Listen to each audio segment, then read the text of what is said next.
Can a regular guy with no experience fix twisted and bent metal with regular hand tools in his home garage? Well, I've already fixed this piece right here, but can I fix that? A crinkled up core support, which you can see is pretty mangled.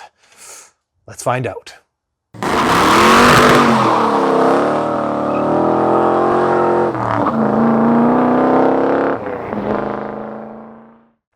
So what I think happened to the core support is I believe the previous owner blew up the engine, called his buddies or whatever to come tow him home.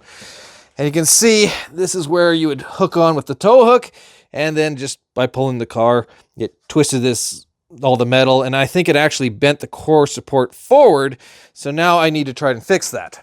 This piece right here that I've already fixed, it was twisted and bent right in this area. I'll show you some pictures. And I drilled some holes to shed some weight. I think I've saved about 40 grams, so big savings. But now it doesn't fit because all of that is bent. And this goes in between the core support and the upper part of the grill. So we're gonna need to fix the core support. Will I be able to do that without using fire? That's a good question because I don't want to burn the car down. Not that I think I will, but you know, I'd rather not use fire. Anyways, let's get to work. So the first thing I'm going to do is try to get rid of those nasty creases by using a pair of vice grips or locking pliers. I'll just try to bend it into submission.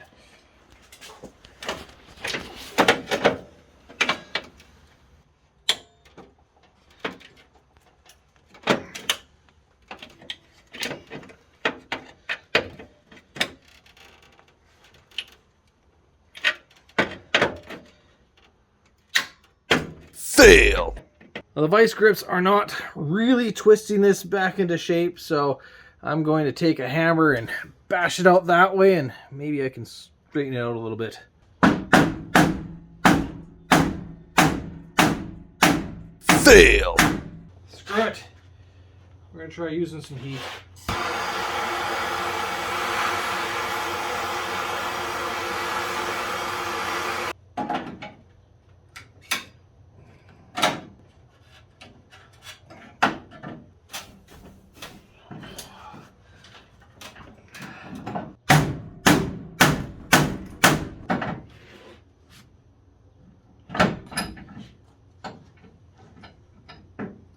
Fail! So the question was, can I fix this with just basic hand tools? No, I can't. You suck.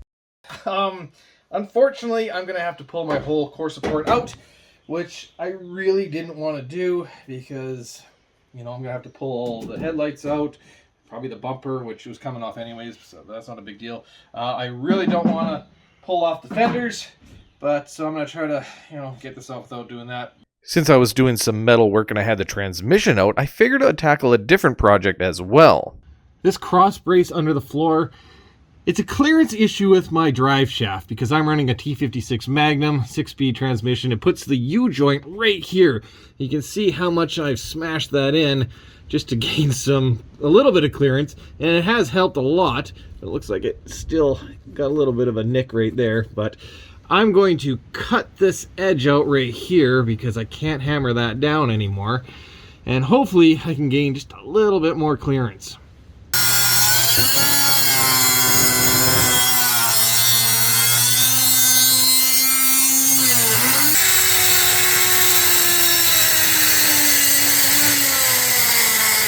I cleaned up the inside of the channel right here because it was full of dirt and rust and whatever. So with it cleaned out to bare metal, give or take, I threw on some rust converter, and now I'll spray it with some black paint, and then I can weld in the patch.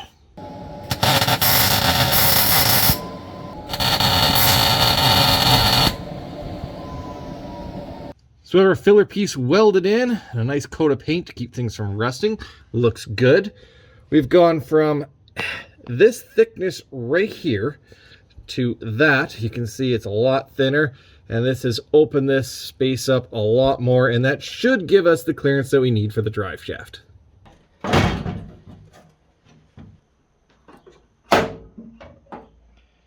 a toughie to get out, hey? If you had to replace that bulb, this whole thing's got to come out. That sucks. Now, slide it over. Oh, look at that, we got it off. Cool.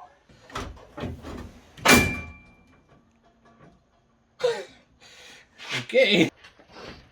Okay.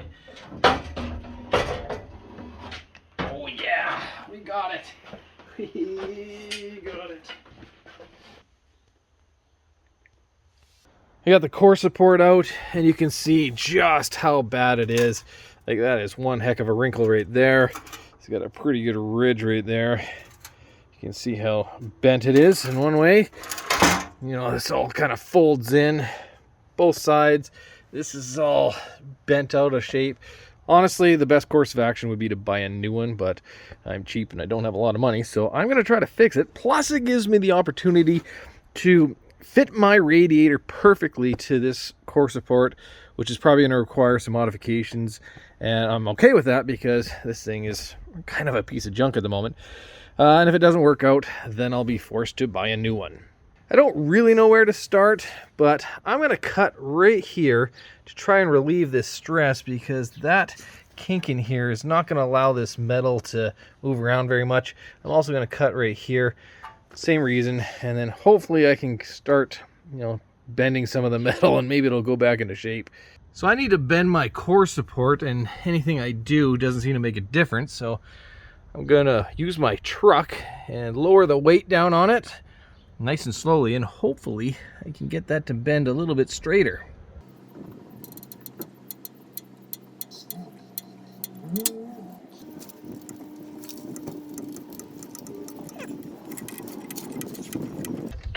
I think it might have made a difference. I do. I think it made a difference. So bending it with the truck did work, but not only was it time consuming, my jack gave me problems and I couldn't really work with it very well, so I had to abandon the idea. And I pretty much gave up on it. I figured this is futile. And so I called up Andrew and I asked him if maybe he had a line on a new or a used core support, and he said, bring it on over and we'll see if we can fix it. So we used his hoist and to lower it down like a press, and I had 2x4s underneath the corners and then pushed it down on one side, and then we had another 2x4 braced against the bottom of his truck that was on top of the hoist, and somehow we managed to actually move this in a pretty good spot, and it's looking much better. Like, look at in here. It is so much straighter than it ever was. These wrinkles are kind of formed to the way they were. So it's all really good. It's not perfect. There's still a little bit of a wiggle in it, but I'm hoping that once we get it in the car, it'll kind of, straighten itself out with the rest of the body panels. And that's the project now. Let's throw it in and see how it fits.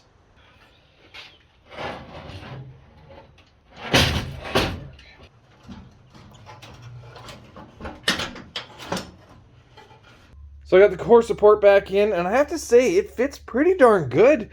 I even test fitted the radiator, which I'm happy with. It actually fits in the cradle down there, which it didn't before, so that's a hell of a lot better than it was before. So I'm very happy about that. This is a 68 to 72, well, technically 68 to 77 Chevelle, but anyways, it's an off-brand radiator from China, and it's technically not built correctly because this should come in and this should be a lot narrower. It's by about a good ½ inch, maybe a whole inch. And so it doesn't fit all that well down there. So I think I'm going to have to do some modifications to the core support.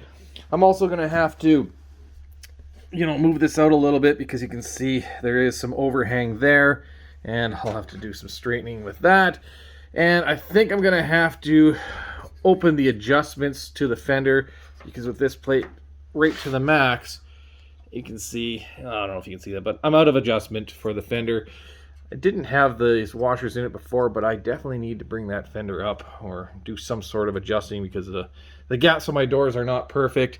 And I also may need to move this top plate over to the left because you can see how much of an overhang we have here and then compared to here. So yeah, it probably would be a little bit better if I came over here.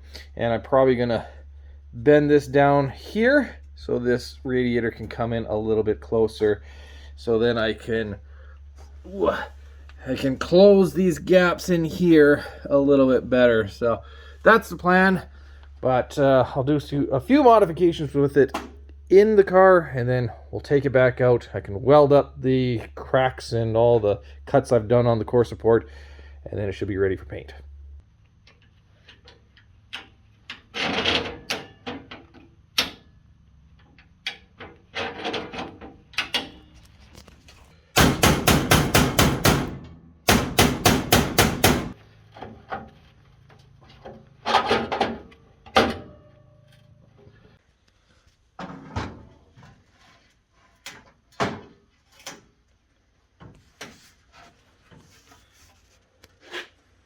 That's how it fits now, like that. So I got my radiator core support as straight as I can make it. I did a little bit of modifications in this corner right here. This edge is now in line with this edge. It used to kind of come over like that. And this allows me to get my radiator as far to this edge as possible, just to limit the amount of overhang I'm going to have right here. There's still going to be some, nothing I can do about it. It's just the design of the radiator. I'm going to have to weld in here, probably a little bit in here. Obviously, this big gap I'll have to weld. And then over here, I don't think I'm going to weld it, but you can see I notched this and flattened that out. That allows me to get my radiator nice and tight and gives me a good seal. So let's weld this up, and then we can grind off all the paint.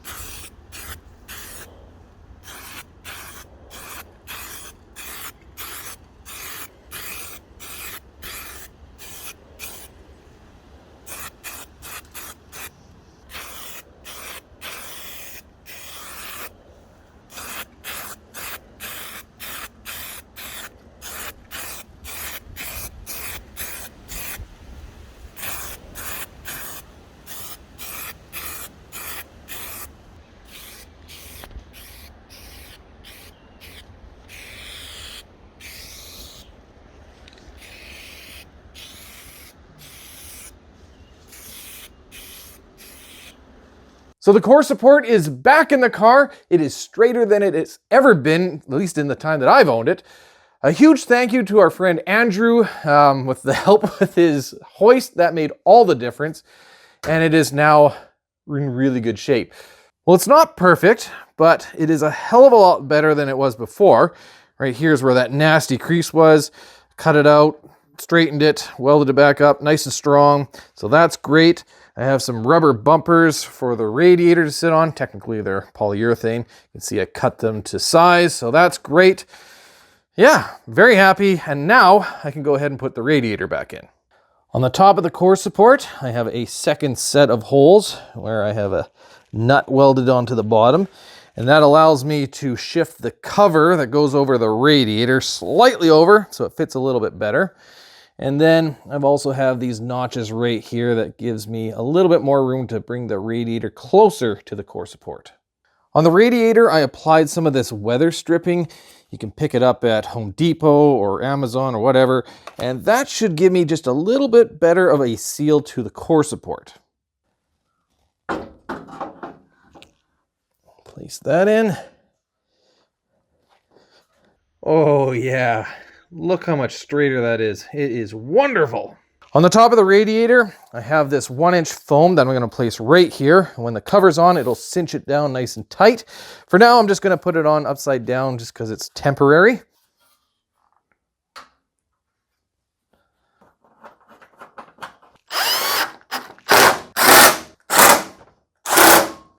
That is not going anywhere. Love it. By moving this cover over to the left, you can see it fits the radiator much better. So I should mention that I painted over all these black surfaces with this Marhide Black Satin 3811. It gives a really nice finish that is similar to the way it came from the factory in terms of color and texture. So that's awesome. And plus it's quite durable, so I do recommend this stuff. Also, I taped around my original sticker because I didn't want to lose that, so fantastic. This piece right here was all bent out of shape as well, and I straightened it out with just a hammer, so that's great. Again, nice coat of paint. And that should fit in just fine once I have the whole front end on, which is going to have to be at a later date. So that's going to do it for this video. I will be talking about the cooling system and the fans and all that kind of stuff in a future video, so make sure you subscribe for that. If you found this video helpful, hit the like button. And as always, thanks for watching.